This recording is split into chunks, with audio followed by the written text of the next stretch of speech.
Hi guys and welcome. I know I haven't done a video for a while, but this is something different that I've acquired and I think it's worth doing a hardware review for. So as you can see, this is the Onexplayer. This is the 4800U AMD based one. So there's a 5700U as well as Intel based ones. It does come with 1 TB internal storage. It does have quite external micro SD storage as well, which I've put at 512. So that's quite a lot of storage. As you can see, it has nice port layout. You got two USB-Cs, a USB-A. You got the full range of Xbox style controls. You got obviously the triggers, the buttons. You got volume control at the back. A new button that doubles as a silent mode if you long hold it.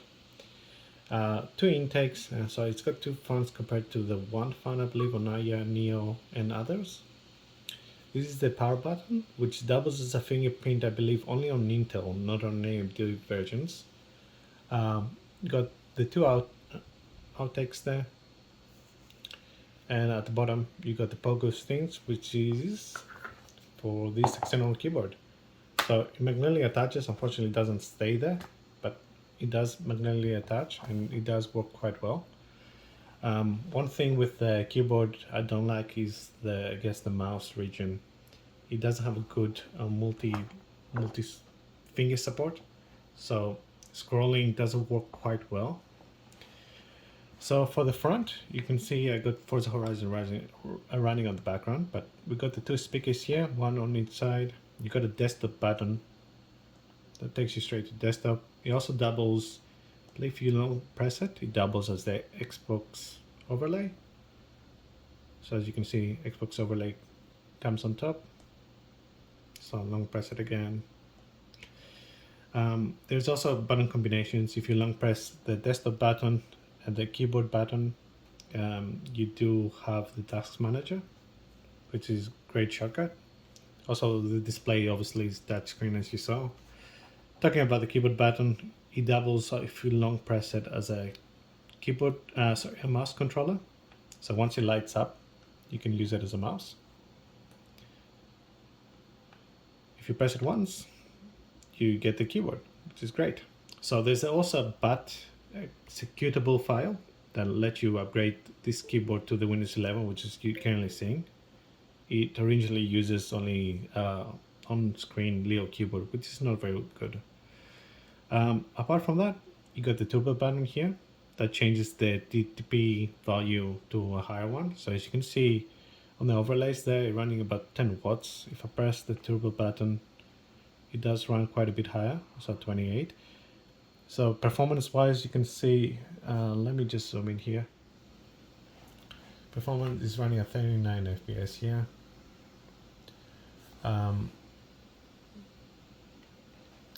So with turbo, it's running around 30 FPS as I said. And it crashed. Great. That's not supposed to happen. Alright, while I'm getting that back up, I'll just go through the things. Pressing this and the turbo button gives you a screenshot. These are the things like select and start. You got the classic X, A, B, and Y buttons. You got the Leo joysticks as well. So with the analog sticks, actually, they are the mini versions, so they're not full analog sticks as you'll see here on the Xbox controller. The Xbox controller does have a wider range, and they're actually a bit bigger. They feel okay, but they're not very accurate. So if you could use an external controller, I'd suggest go for it.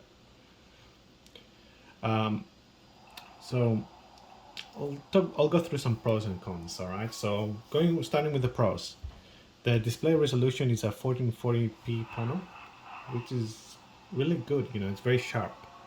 It is a Windows-based machine. It does come with Windows 11 or Windows 10, depending on when you got it.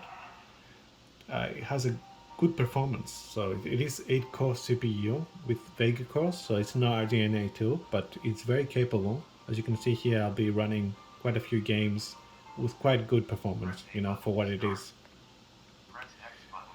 It does have a large internal storage, so it has a 1 terabyte. This is the 1 terabyte version. I think there is lower versions and also higher. So I've seen on Amazon, for example, a 2 terabyte version.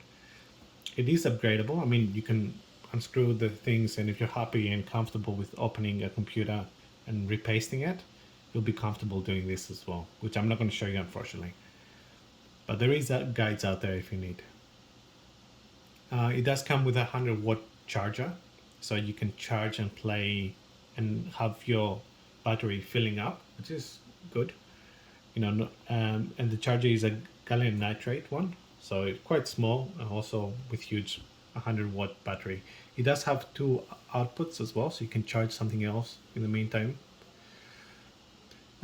Yeah, it does have a micro SD card support, so as you can already see, I was using it, so I put a 512 there, so I've got 1.5 terabyte of storage, which is great. I've got quite a few games running on this. As you can see, it is a Windows-based system, so I do have like Guild Wars, for example, and all these other apps that on, say, for example, on Steam Deck, I couldn't use. The things that are okay with it. So I'll start with the speakers. The speakers are okay. They're front-firing speakers, so that's one great advantage for them. Unfortunately, the sound quality is not great at all. It does have Bluetooth, so it does help in that department. That there is, you can use a Bluetooth device to get actually good sound quality, or even use the audio jack up here. What I want to show you is just some performance here. So I've taken the turbo mode off just to show you the base performance. So I had it on a 30 FPS value, 30s cap. I mean, running a 12 watt, 10 watts here, you can still keep 30 FPS quite easily. I don't have the lowest settings here. But as you can see, the performance is quite good for what it is. And if I do click the turbo mode, you can see the 33, 37 FPS. So it shot straight up, but obviously it's using almost double the power here to 40 FPS. You can get 60 FPS in this. Unfortunately, I haven't tried that because, I like the visual candy. So settings, looking video, graphics. High, medium, 4x of low, mediums. So, it's anything but a slouch. It's quite capable.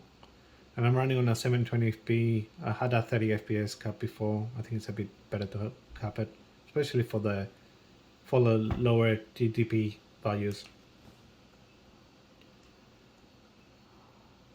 So if you, put a 30 FPS cap, I mean, it runs beautifully. And no, it looks really good too. It doesn't look bad at all.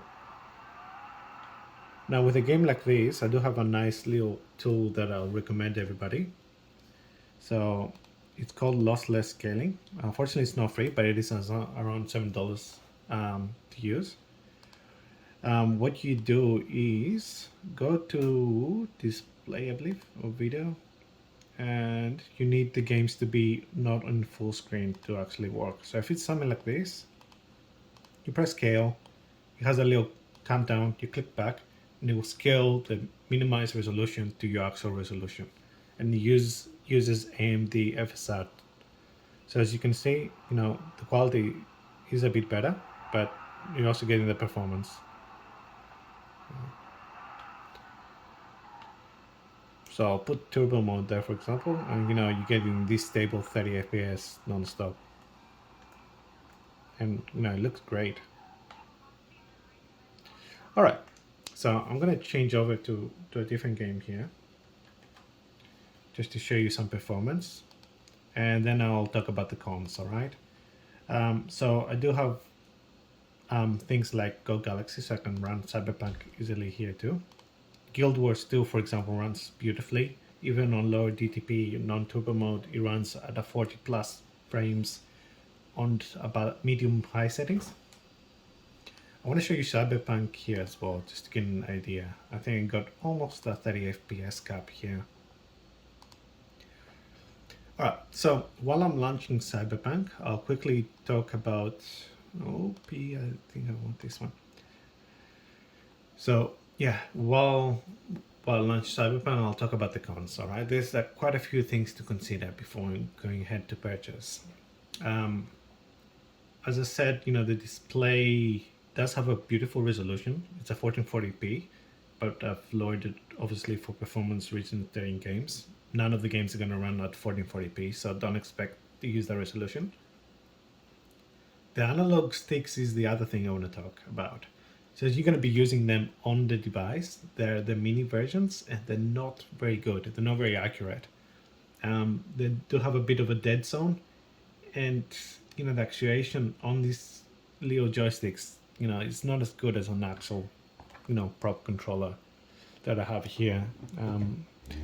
The good thing is, you can plug in your own controller. You can use a Bluetooth one. I even have a Steam controller, that goes over the Bluetooth. So, there is workarounds. The other thing is there's no official software that comes with it. That means the only DTP change is the toggle mode, so pressing that or not. There is third-party software that kind of helps with that. You can choose your own DTP, but there's no official ones. For example, IA Neo has, the IA space where you can easily manage that. The Steam Deck has an official little tool that comes on the side and you can change that. And a few other things, the price is not cheap. So this is 1000 USD or about 1400 Australian dollars. So definitely not cheap. Steam Deck is a lot cheaper. IA Neo is around the similar price, but it runs Steam only, Steam OS. You can put Windows on it, but I don't think they have the driver support at the moment. So yeah, price is another thing you can consider, but hopefully the storage and the large compatibility of games does help with it. So a few other things I noticed. This is the AMD versions. As I said in the start, there is actual Intel versions. The AMD versions don't have the fingerprint. That's something you should be aware of. Alright, so you can see since Cyberpunk just launched, got it running almost at 30 FPS. So this is not on turbo mode. So this is not the highest DTP. You can see, it's kind of capable. 24 FPS there, but usually I run on turbo mode. So just on my button here, but so I'm using FSR here on performance, but it's a small screen, so you don't notice the blurriness as much as you would on a big display. And the game is way more than playable. Oh shit. So I'm using an external mouse and keyboard at the moment.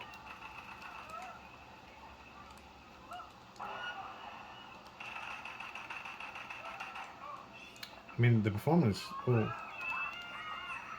think we did go quite high density. I mean, I got everybody running, but still you can see the performance is not bad, more than playable.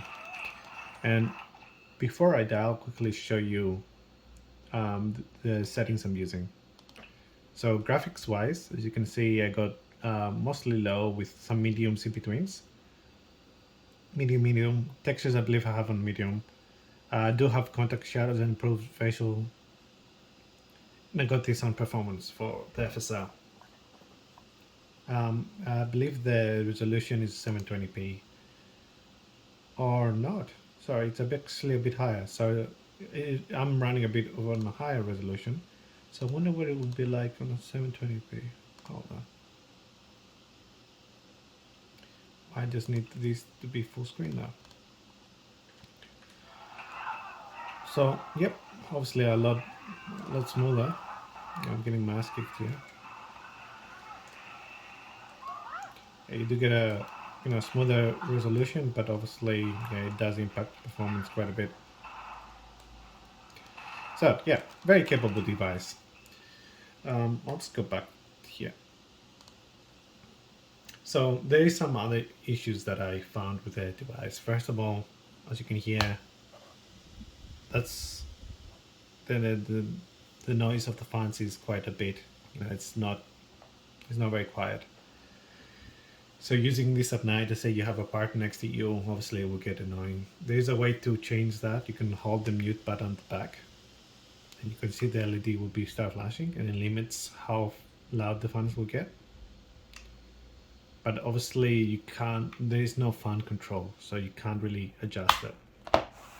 So at the back, as you can see, you do have the volume buttons and the mute button. So that was the one I was pressing. So yeah, fan control is one thing that I find really annoying. Battery wise, look, depends what you play. You play not very intensive games, it will last several hours. You play intensive games, it will last over an hour or so.